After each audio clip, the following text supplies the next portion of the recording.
années 80, on leur a imposé de payer les remboursements d'une dette qui n'était pas eux, qui leur a servi à rien. Tu vois, eux, ils n'ont vraiment rien vu de l'argent, c'est parti en Suisse ou dans les éléphants blancs. On les a obligés, les banksters et leurs copains politicrates, hein. Voilà, les couleurs sont au hasard, mais bon, ils sont souvent très copains, là, ils ont la même cravate, enfin ils ont souvent un peu le même costard cravate, même, donc ils sont assez copains. Et donc, dans les années 80, déjà dans les pays du Sud, on a commencé ce cycle du debt system, qui consistait juste à obliger les gens à rembourser, à payer une dette qui n'était pas la leur, avec des taux d'emprunt excessifs, et qui du coup empêchait de bien fonctionner les services publics. Ça va? Vous êtes sûr? Parce que vous pouvez, on est là, c'est la fête, hein, trentenaire, quand même, on est plutôt joyeux, quoi. Alors normalement on boit des coups, mais là, on a tellement bu cette semaine que les fûts sont vides, il n'y a plus d'air, si j'avais ma bouteille, ah si, il est là. Parce que moi j'ai un peu plus soif que vous, je crois. Donc je vais me remettre une pause. Voilà, donc si vous avez bien compris le principe du Sud, il faut avouer.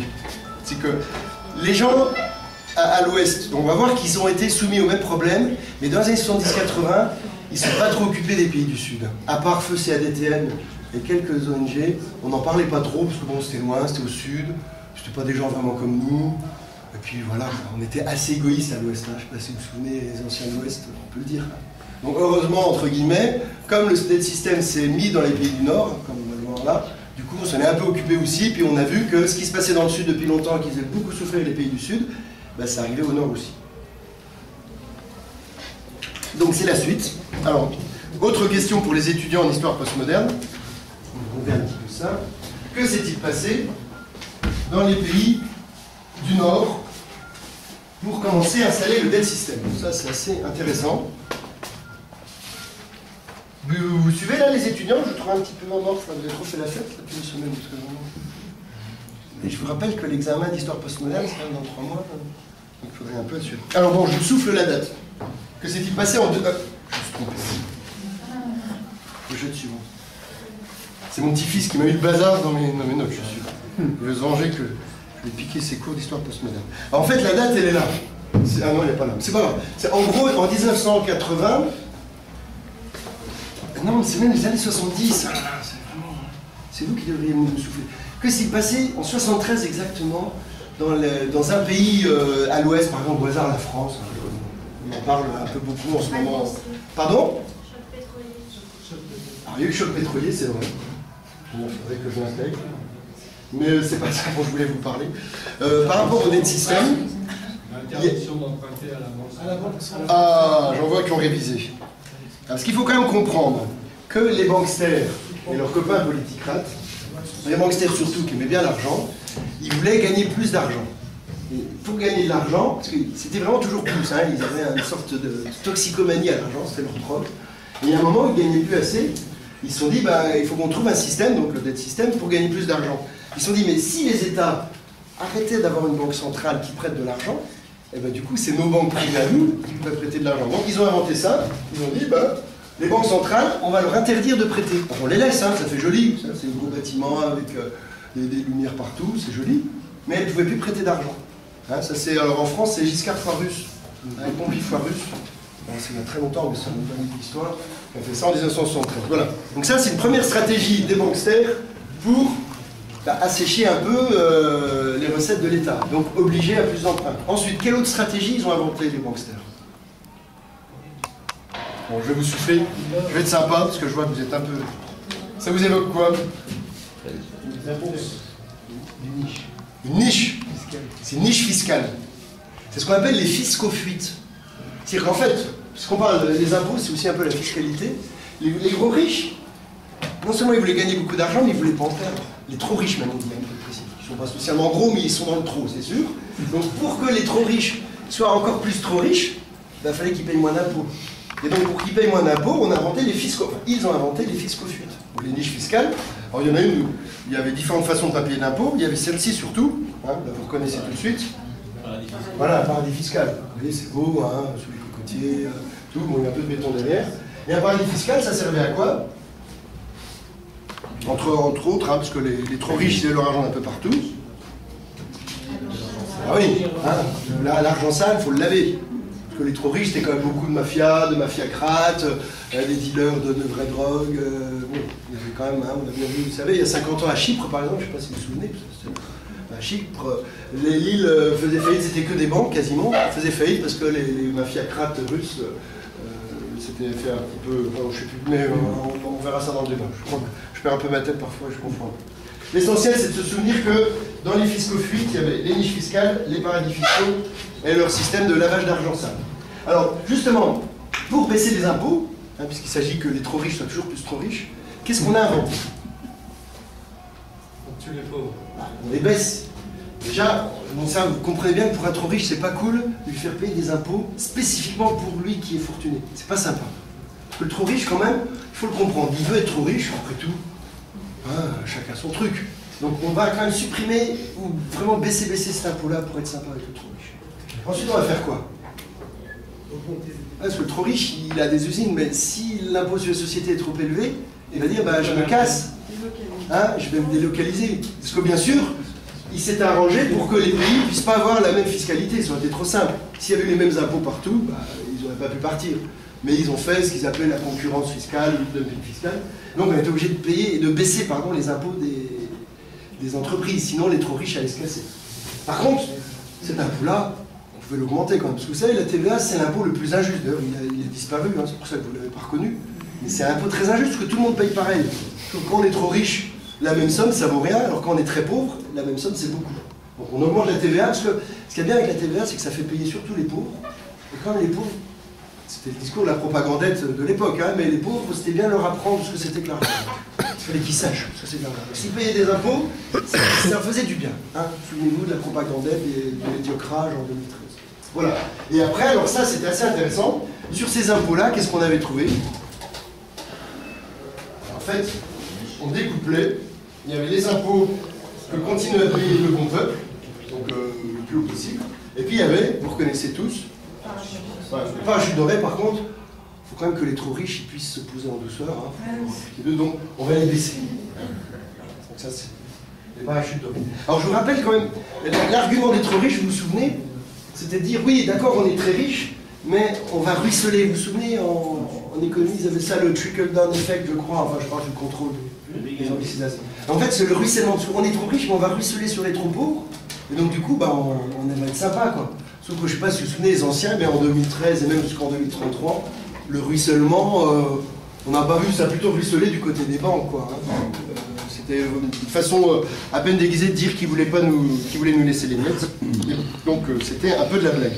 Alors, cette façon de réduire les impôts, on l'a matérialisé comme ça. On parlait de... Vous vous souvenez hein, bravo, je vois qu'il y en a qui suivent, qui ont bien réalisé. Ça, c'est le bouclier fiscal.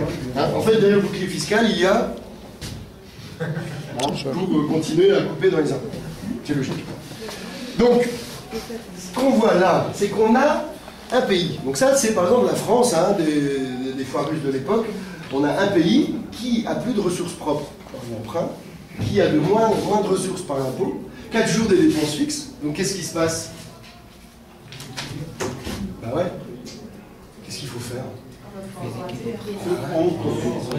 Là, vraiment, il faut emprunter. Parce que quand même, on est des bons gestionnaires, on ne va pas laisser le pays en faillite, enfin en déséquilibre.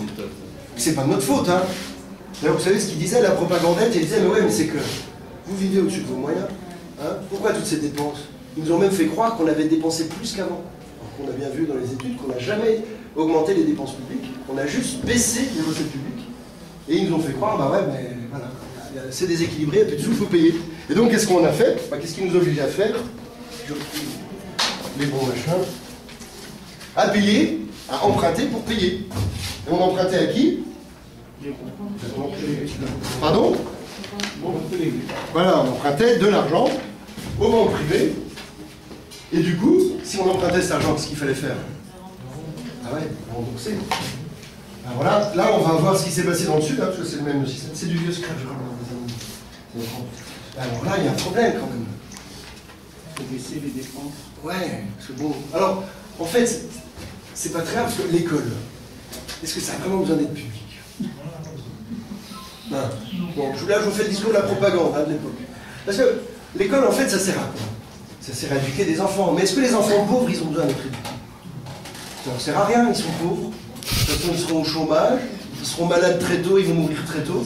On va quand même pas gaspiller de l'argent dans l'école des pauvres. Par contre, si on la donne, si on la confie aux trop riches, eux d'abord ils vont bien gérer, parce que bien sûr la propagande elle dit qu'eux seuls savent gérer.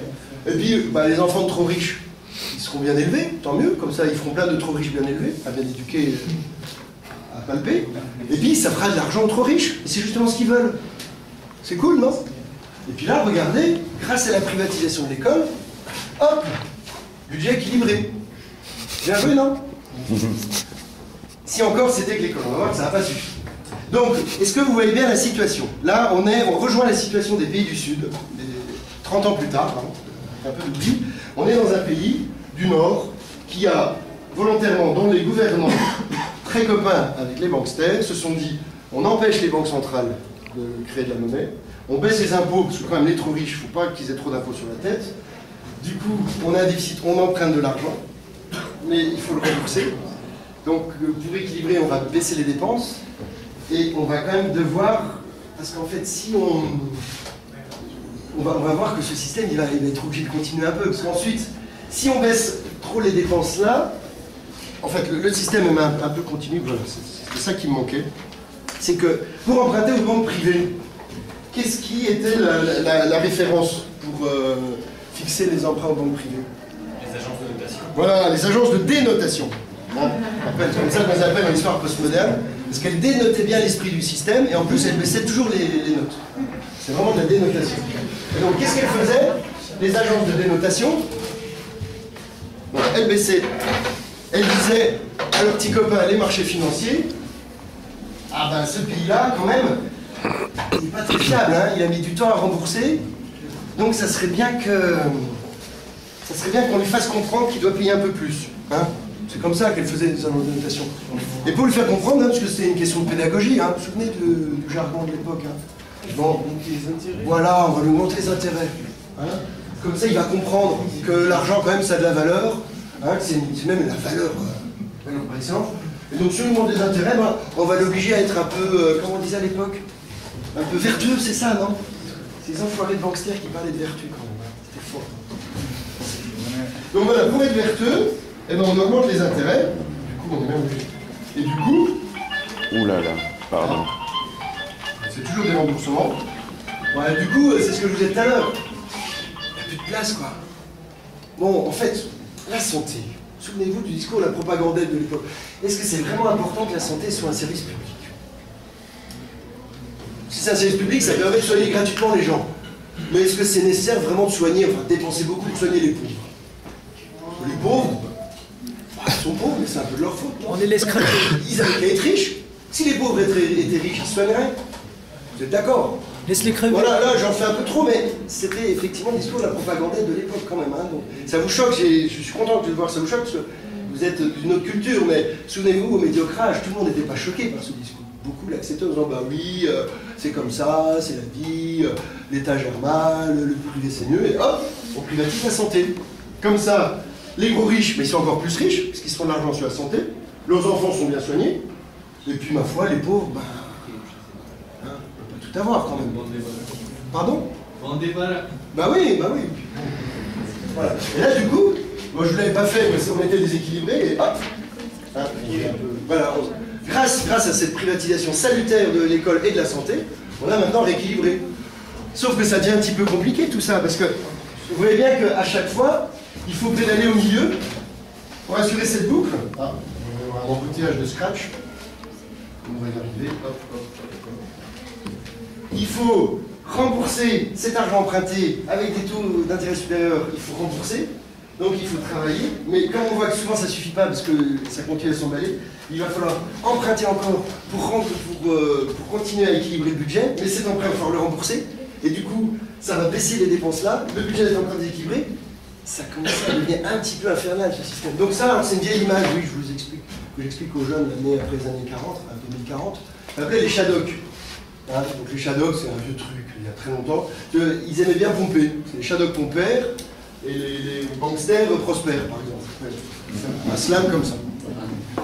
Alors, la question que posent souvent les jeunes à ce moment-là de l'exposé, parce que quand même, c'est un peu raccourci, hein, c'est pour les besoins, On va surtout boire des coups, on n'est pas là que pour prendre la tête avec des conférences officielles et sérieuses. Mais quand même, la question que posent les jeunes d'aujourd'hui, 2063, c'est comment ça se fait que ça marche? Comment ça se fait qu'on acceptait ce truc?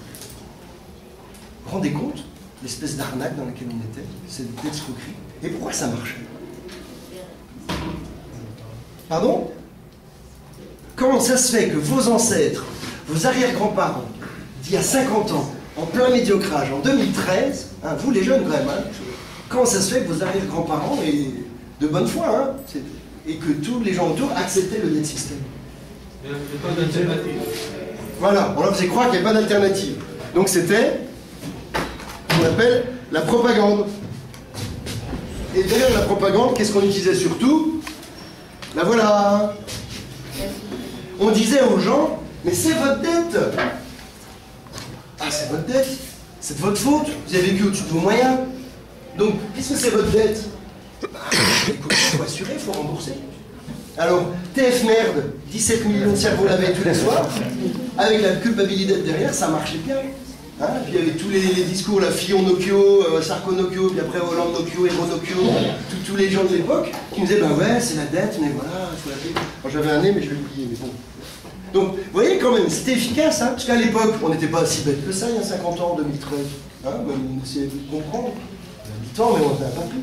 Sauf qu'on était pris, la plupart des gens étaient pris dans la propagandette, avec l'austéridette en toile de fond, et on croyait qu'il fallait faire ça comme toi.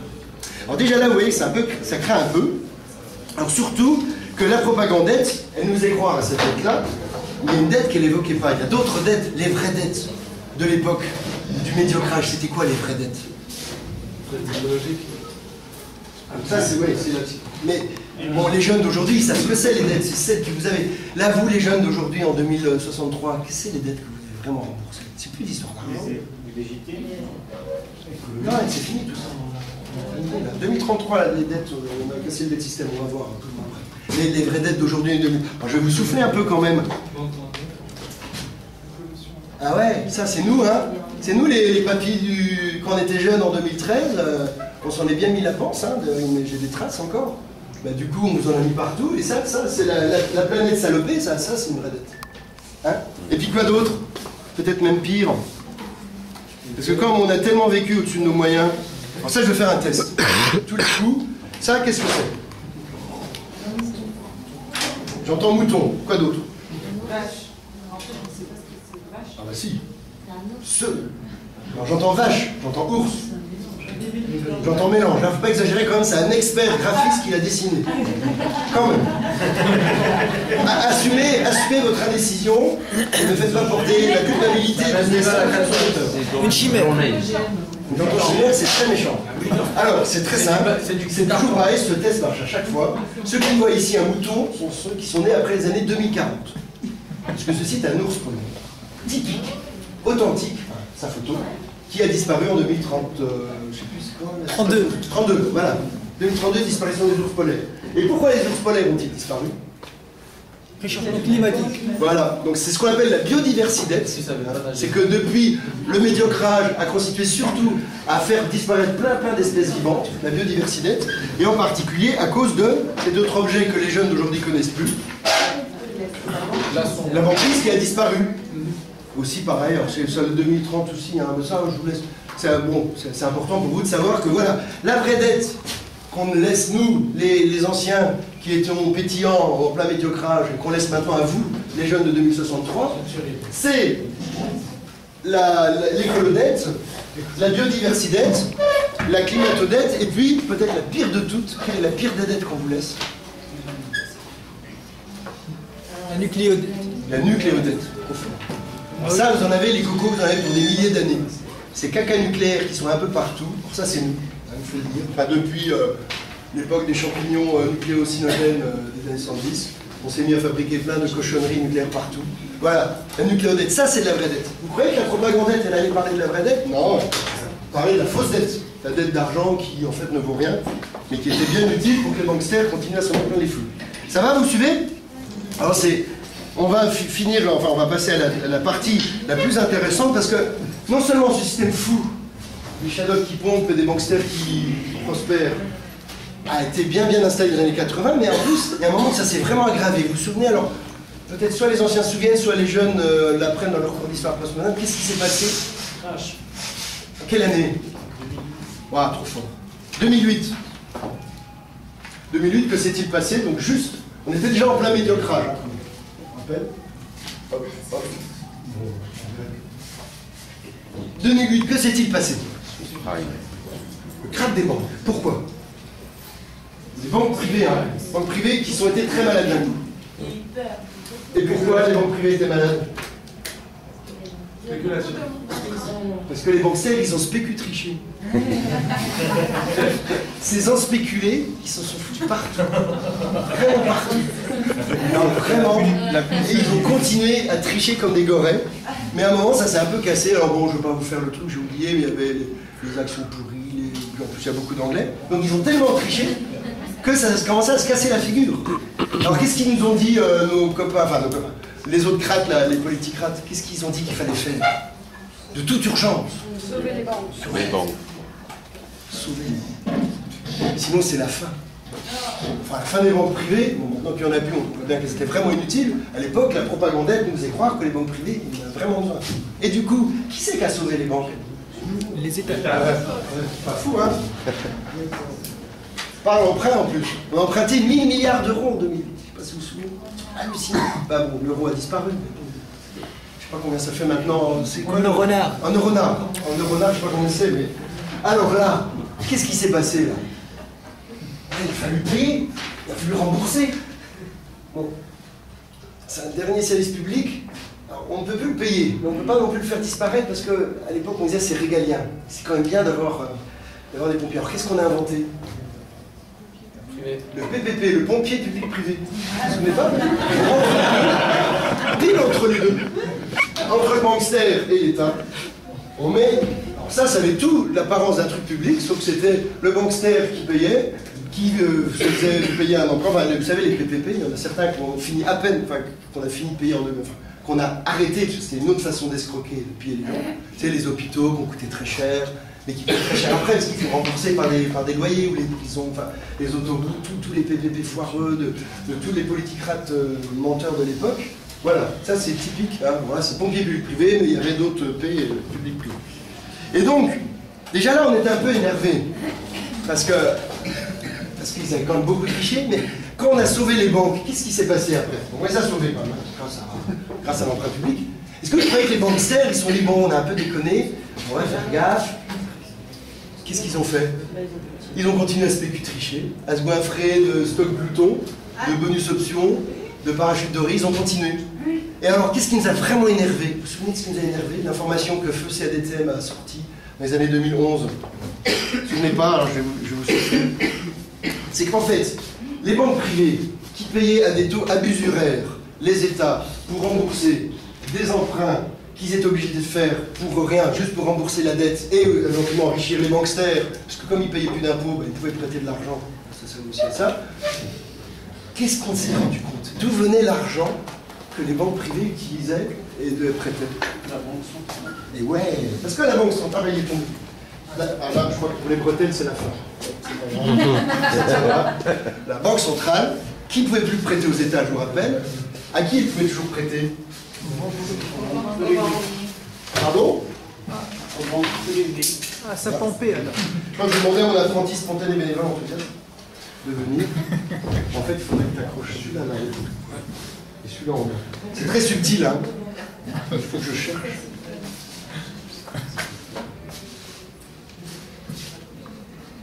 On va faire un peu de ménage. Mais bon, tous ces dessins excellemment dessinés et qui sont d'un graphisme tout à fait consommé, enfin achevé, je veux dire. Vous vous en souvenez, même si les enlève. Et donc, ah ouais, alors il faudrait que ça passe devant. Alors, devant les trucs. Tu le pousses. Expliquer. Tu défaces ce truc-là si tu veux. Tu le poses. Bon, c'est pas de sa faute, c'est vraiment de la mienne. Hein. Normalement, parce qu'il est vraiment, c'est là que vous voyez qu'il est vraiment spontané et enthousiaste, parce que sinon, on aurait répété avant et ça irait bien. Voilà. En fait, tu. Bon, ouais. Tu peux me remettre mes bretelles pour l'instant? Comment il sait pas remettre les bretelles? Voilà. Non, non, mais... Voilà. On pourrait l'applaudir quand même, hein. Je vais remettre les bretelles en ce moment. Je crois pas que ce soit le truc le plus sympa que je puisse demander de faire. Voilà. Merci beaucoup à notre... Donc, ces banques privées, l'argent qu'elles avaient venait des banques centrales. Moi, je crois que je vais t'embaucher pour faire tenir, parce que, manifestement. Donc ça, normalement...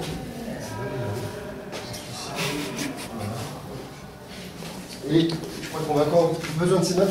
Juste quelques minutes, enfin quelques secondes pour pas qu'il fatigue trop. Cet argent que les banques centrales ne peuvent plus payer au public, elles le prêtaient aux banques privées directement. Ça, on s'en est rendu compte. C'est pour ça que c'est un peu à l'extérieur du schéma, parce qu'on s'en est rendu compte vraiment pas tout de suite. C'était caché, c'est pas une information visible.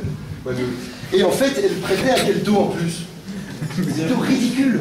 Même pas là, j'ai même pas trouvé à des 0,5%. Donc, on nous disait, ah mais on peut pas vous prêter. C'est bon, tu peux y aller. Là, je crois que c'est pas ça. On peut applaudir, parce que vraiment, il est La belle image du politique. Ah oui, on va peut-être le mettre debout, parce que... Bon, c'est à l'époque, non, bien sûr, aujourd'hui, on peut le mettre comme ça, mais souvenez-vous, en plein médiocrage, en 2013, il y a 50 ans, les petits crânes, ils étaient vraiment... Ils étaient même là-haut, souvent, hein, ils étaient juchés sur leur télé, en train de triompher, là, de faire comme ça. Non. Donc, les banques privées recevaient de l'argent des banques centrales à tout petit taux, alors que, soi-disant, les banques centrales ne veulent pas prêter aux États. Et cet argent qu'elles recevaient, là ça tient miraculeusement, elles leur prêtaient aux États à gros taux. Et du coup, les États n'avaient plus moyen de faire des dépenses publiques. Ils étaient obligés d'alimenter cette spirale infernale pour continuer à rembourser l'emprunt qui permettait de rembourser l'emprunt, qui permettait de rembourser l'emprunt, qui permettait de rembourser l'emprunt. Service public walou. Quel intérêt pour les populations? Zéro. Sauf les banksters, qui sont 1% de la population, qui s'en mettaient plein les fous. Vous voyez le système? Incroyable, hein? Non, mais maintenant on dit ça en 2063, les gens me regardent avec des yeux ronds, mais c'est pas vrai, ils n'ont pas fait ça. Eh bien si, il y a 50 ans, en 2013, souvenez-vous, c'était ça. Alors là, quand même, ça s'est un petit peu aggravé, alors, ça finit pas de s'aggraver, hein, là. Peut-être vous vous souvenez, on était un peu angoissés quand même à l'époque 2013, quand même, parce que, qu'est-ce qui s'est passé pour certains pays? Par exemple, le pays de Socrate. Le pays de Socrate qui était un des premiers à avoir vraiment des problèmes, forcément, ça ne pouvait pas tenir ce système. La Grèce, hein. On fait un peu chic, mais... Qu'est-ce qu'on a fait à la Grèce? On a trouvé que vraiment elle n'était pas fiable. On a dit, oh bah toi, parce que tu es vraiment pas fiable, on fait payer vraiment cher. Comme ça va être vraiment cher, hein, le 30%, hein, si je regarde ce que ça fait 30% là, ça fait à peu près ça, les shadows en moins. Hop, hop, hop, hop. Ça va, vous suivez? Donc là, on ne sait même plus le sauvetage des banques, elles étaient sauvées depuis longtemps. C'était juste, la Grèce, comme elle n'était pas très gentille, il fallait qu'elle paye beaucoup plus d'intérêt, donc elle rembourse plus, et donc, il y a un moment, les Grecs n'étaient pas d'accord. Alors il y a le Premier ministre grec, c'était pas Hollandréou, hein. Hollandréou, c'était le président de la France, c'était Papandréou, voilà, Papandréou. Papandréou a dit, bah, on va demander aux Grecs leur avis quand même, parce que là, on les fait payer comme des shadows, donc on va faire un référendum. Pas bête, l'idée du référendum, hein. Il dit aux gens, bah voilà, quand même, là, vous n'avez plus de service public, vous n'êtes plus soignés, vous n'avez plus d'école, on vous baisse vos retraites, enfin, vraiment la cata, bah quand même, on va vous demander votre avis. Est-ce que vous vous souvenez de ce qui s'est passé là, en histoire passionnelle, on l'a dit? En Grèce, en 2011, quand on leur a proposé de donner leur avis là-dessus, qu'est-ce qu'on leur a dit? On leur a dit, Walou, il manquerait plus que le peuple donne son avis. Non, mais on est où là? C'est nous les banksters qui savons. Hein? Donc, vous voyez que ce système, le système d'être poussé à bout, c'est non seulement la précarité des gens, l'immense paupérisation de la population, mais c'est même carrément le déni de démocratie. Là, on arrivait à l'explosion finale, qui a failli se produire, mais heureusement. Alors, quand même, si l'explosion finale, c'est des banques, ça nous rappelait une période. Ceux qui ont fait l'histoire passionnelle, il y a plus d'un siècle, en 1929, très longtemps, il y a eu une crise comme ça, la grande crise de 1929, et elle s'est finie comment? Enfin, elle a donné quoi cette crise? Vous vous souvenez? Et ouais, elle a donné ça. Ah, quand même, je vous rappelle que le XXe siècle, siècle très moderne par ses grandes capacités de massacre, c'est le siècle qui a le plus tué. Et bien nous, à l'époque, mais s'il y avait une autre crise au hasard en 2029,